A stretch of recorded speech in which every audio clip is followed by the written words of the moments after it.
CAN Côte d'Ivoire 2023, les 26 aigles pour la campagne de Côte d'Ivoire sont connus. Le sélectionneur national des aigles du Mali, Eric Chekuchel, a livré hier la liste des joueurs retenus. Il était en direct dans l'édition de 20h. En route pour le Maroc, 100 imams bénéficient d'une formation de 2 ans au Maroc. Les 100 imams vont approfondir leurs connaissances en l'islam. C'est dans le cadre du partenariat entre le Mali et le Maroc.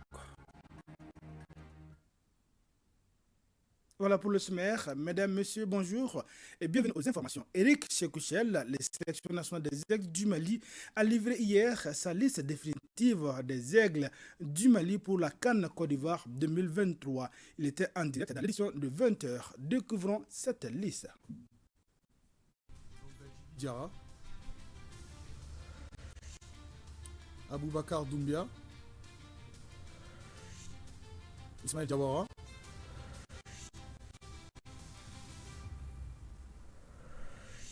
Amari Traoré, Fala Isako,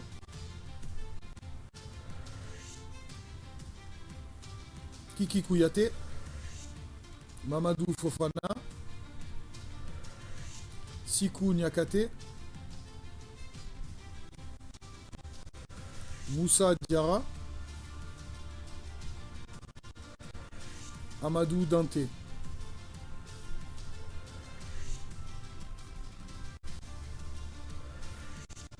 Djadje Samasekou, Mohamed Kamara, Amadou Haïdara, Aliou Dieng, Lassana Koulibaly, Kamori Doumbia, Adama Traoré, Yves Bissouma, Boubacar Traoré.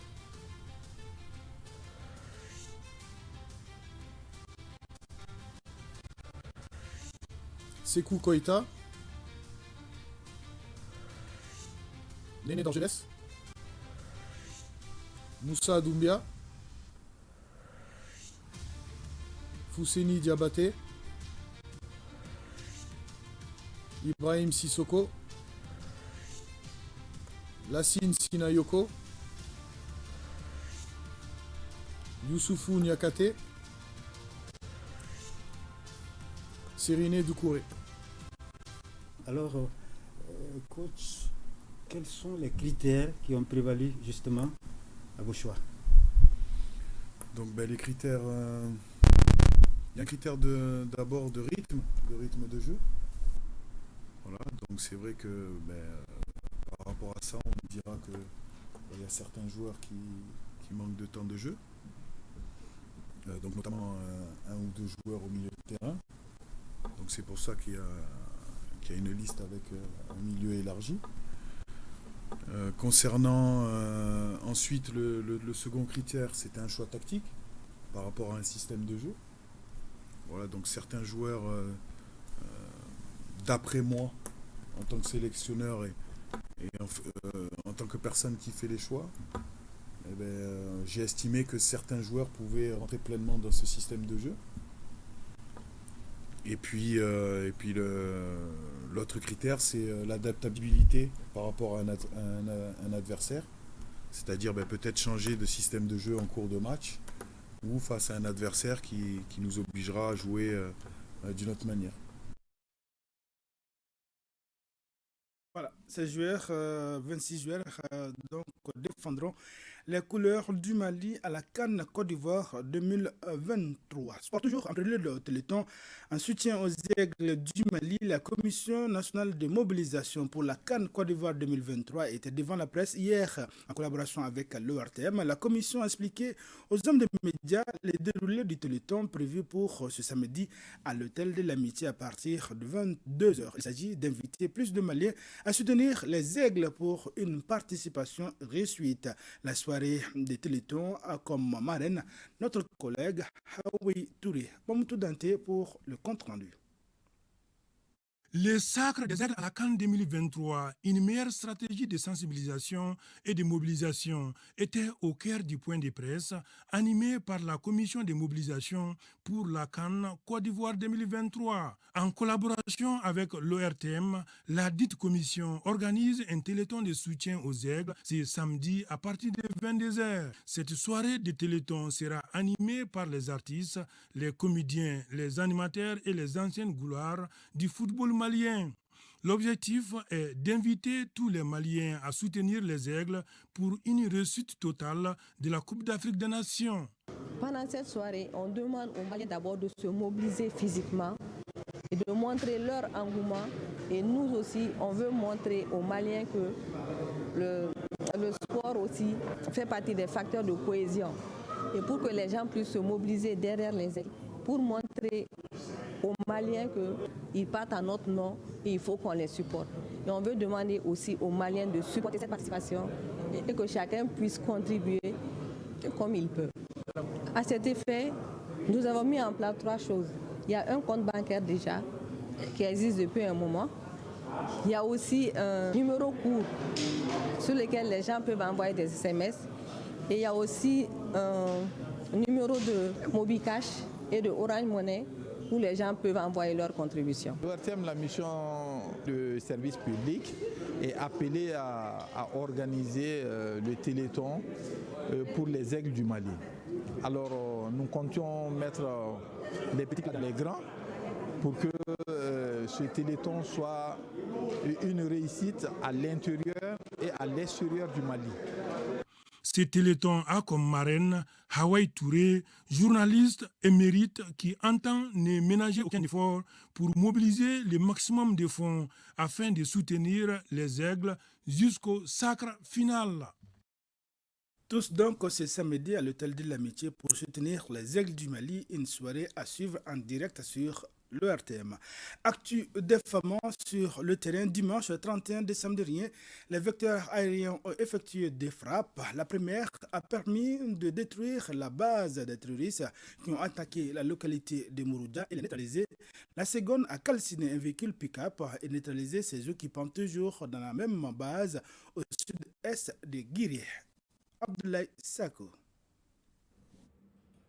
Le mystère qui se cachait derrière le mode opératoire des terroristes dans la région de Nara, précisément à Mouroudia, est aujourd'hui percé. Tout cela est parti d'un constat. Comme vous le savez, après chaque attaque dont les auteurs sont neutralisés par les FAMA, un autre groupe passait à l'action. On se demandait d'où sortent-ils, où est-ce qu'ils se réfugiaient pour soigner leurs blessés. Justement, c'est ici, au sud-est de Guiré, qu'ils avaient discrètement installé leur base et la camouflé dans la forêt. Pour le moment, sur la base, les ennemis de la paix ne se sont rendus compte de rien. Le vecteur aérien prend le temps pour bien viser la cible. Il active son mode frappe spéciale, celui qui met les terroristes dans l'œil du cyclone. Ensuite, les frappe comme une foudre avec une telle puissance qu'elle provoque une avalanche de boue.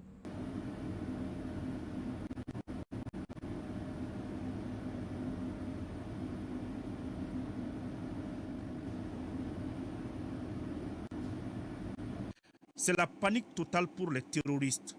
L'un de leurs plus grands secrets vient d'être dévoilé. Une fois la nuit tombée, un véhicule qui avait pris la poudre d'escampette est venu se cacher sous un arbre. Les vecteurs aériens verrouillent la cible et administrent aux occupants leur dose avec efficacité. Le véhicule est calciné et les occupants neutralisés. Les vecteurs aériens veillent au grain pour la sécurité des Maliens.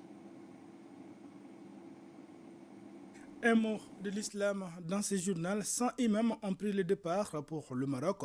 Là-bas, ils bénéficieront d'une formation de 2 ans en islam et l'apprentissage des métiers. C'est le fruit du partenariat entre le Mali et le Maroc. Reportage signé Youssouf Diakité. Le partenariat entre le Mali et le Maroc se consolide chaque jour.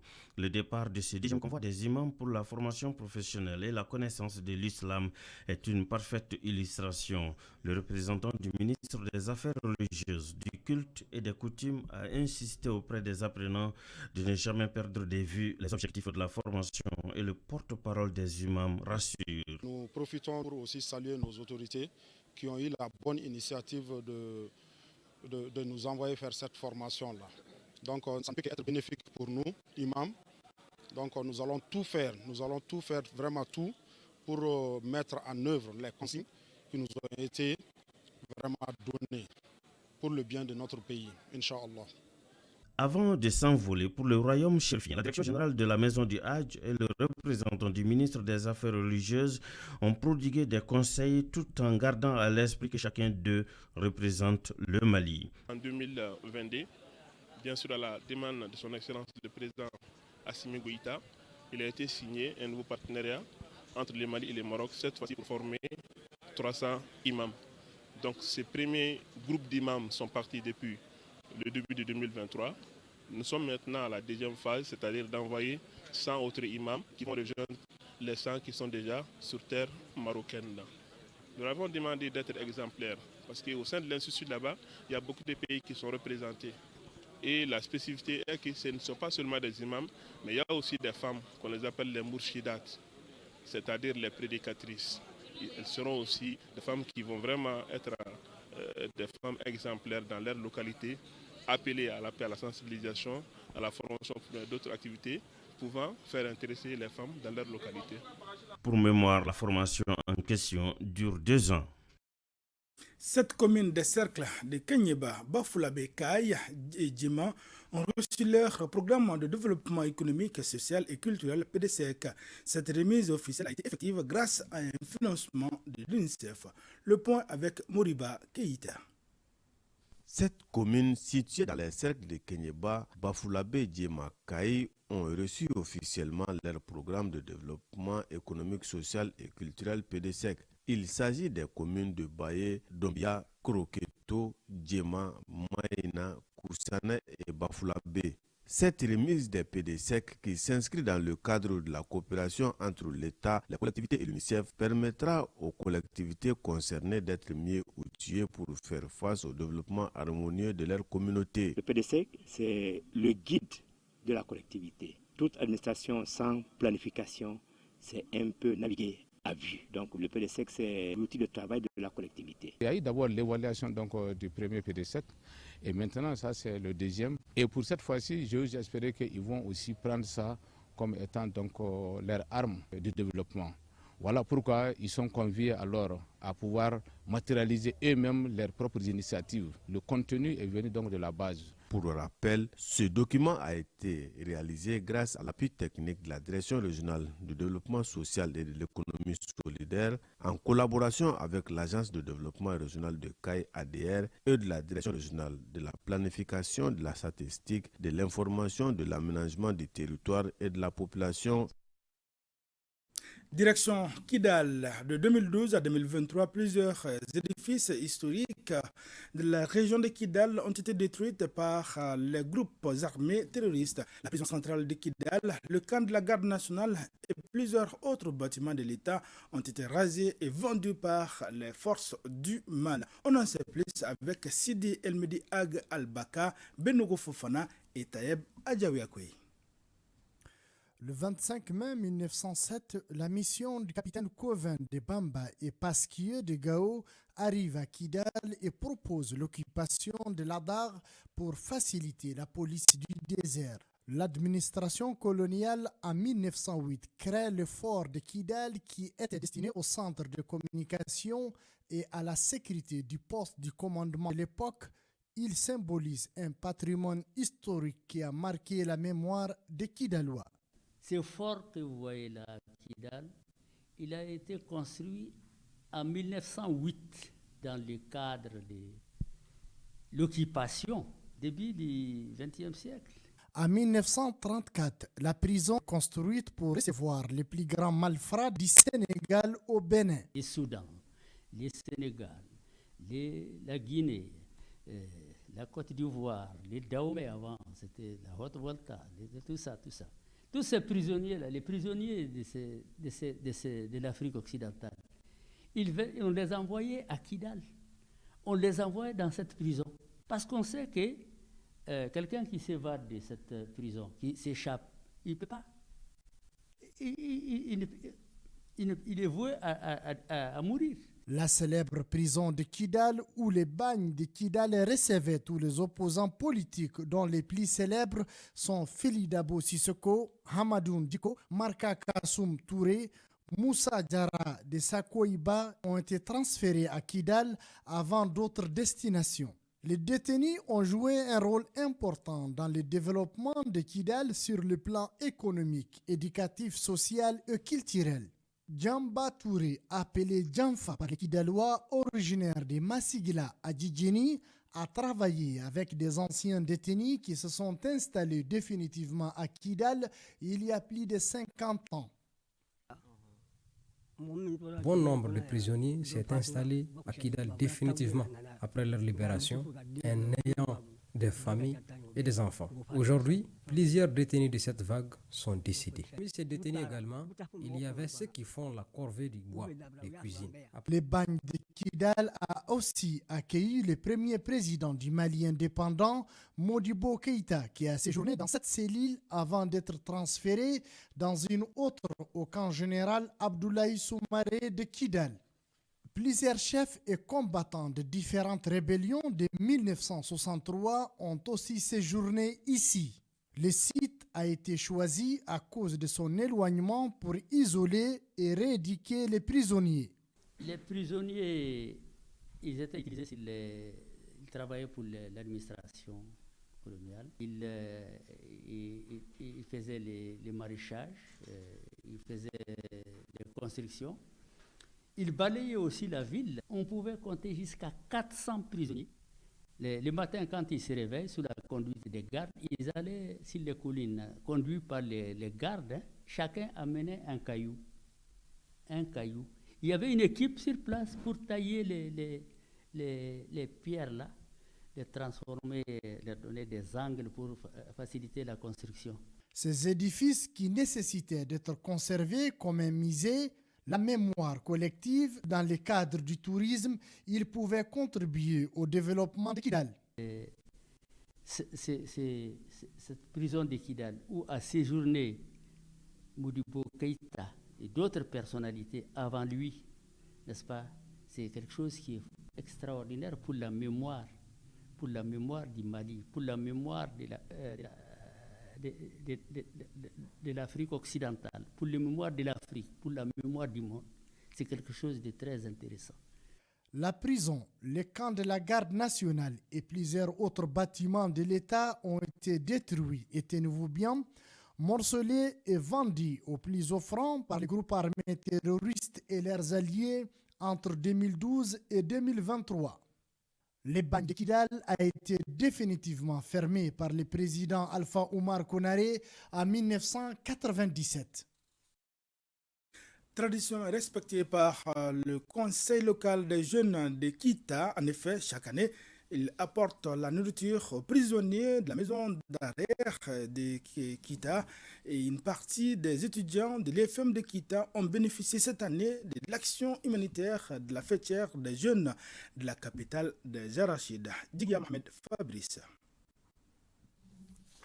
Dans son action humanitaire annuelle, le Conseil local des jeunes a élargi cette année sa liste de bénéficiaires. Autrefois, son don de nourriture chaque 31 décembre est jusque-là destiné aux prisonniers. Pour l'édition présente, une couche des étudiants de l'IFM de Kita est concernée à juste raison. Chaque année, nous sommes là et on voit que le nombre de prisonniers ne diminue pas, alors que notre souhait, c'est de voir que les jeunes ont décidé de changer de comportement. Il y avait plus de 200 cette année encore.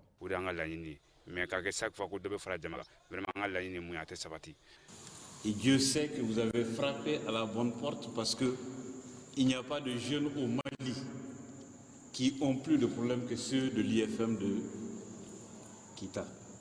Et de la rentrée jusque là où je vous parle, ils n'ont pas eu un copec. un copec. Pour les responsables des structures bénéficiaires et les autorités régionales, l'initiative du Conseil local des jeunes est d'une signification profonde. Chaque fin d'année, ils font le tour pour donner à manger aux prisonniers.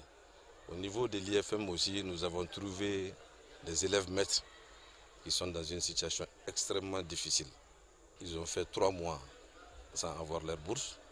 C'est des gens qui viennent de divers horizons du pays, qui vivent de leur bourse. Chaque 31 décembre, le Conseil local de jeunes de Kita apporte de la nourriture aux prisonniers pour leur permettre de fêter les réveillons à leur manière. Derrière ces dons, il formule le vœu de voir les locataires de la prison changer de comportement. Revenons toujours, on en parle dans cette édition. La population de la cité des Rails a terminé l'année 2023 en beauté avec des prestations d'artistes nationaux et internationaux grâce au mouvement Ambico et l'association Kaï pour nous tous, compte rendu signé Moriba Keïta. Célébration du nouvel an dans une traditionnelle ambiance de gaieté dans les rues et quartiers de la cité des Rails. De la tribune de l'indépendance jusqu'au rond-point du gouvernorat, les populations sont restées éveillées pour accueillir la nouvelle année. Au niveau de la bougie, plus d'une 50aine d'artistes ont presté. C'est une initiative du mouvement Ambico qui est à sa 3e édition. Avant, c'est les Kaïsiens qui partaient à Dakar, c'est les Kaïsiens qui partaient à Bamako pour fêter la fin d'année là-bas. Mais aujourd'hui, c'est les Bamakois qui sont venus à Kaï. Aujourd'hui, c'est les Sénégalais qui sont venus à Kaï pour fêter avec nous. Je présente les meilleurs à la population de Kaï. Je suis très satisfaite de l'organisation. C'était magnifique. Je souhaite que l'année prochaine soit plus meilleure que cette année. Même ferveur à Kaï Plateau, en face du gouvernorat, où se tenait un public chaud sous la houlette de l'association Kaï pour nous. Kaï pour tout le monde. C'est pourquoi on dit Kaïba Djebate, Dundakili Bodakili. Je suis très fier d'appuyer cette association qui vraiment que je sens qui peut être l'événement de demain. Depuis que nous avons initié ce public show, moins d'accidents ont été constatés selon les sapeurs-pompiers. La consommation de l'alcool et la drogue par les jeunes a beaucoup diminué. Le chef de l'exécutif régional s'est dit fier de la population kaïsienne et des initiateurs de ces activités dont l'objectif est de soutenir la transition. Que 2024 soit une année de paix, de santé, de prospérité pour chacun d'entre vous. Que ce soit une année de stabilité pour le Mali. Puisse Allah bénir notre pays. 2023 s'est refermé, de nouvelles bases s'ouvrent avec l'année 2024. Les populations souhaitent la paix au Mali avec beaucoup de bonheur. Oui, avec beaucoup de bonheur. Et c'est dans la joie que nous refermons cette session d'information. Merci de l'avoir suivi. À demain, Inch'Allah, même heure, même plateau et pour d'autres informations.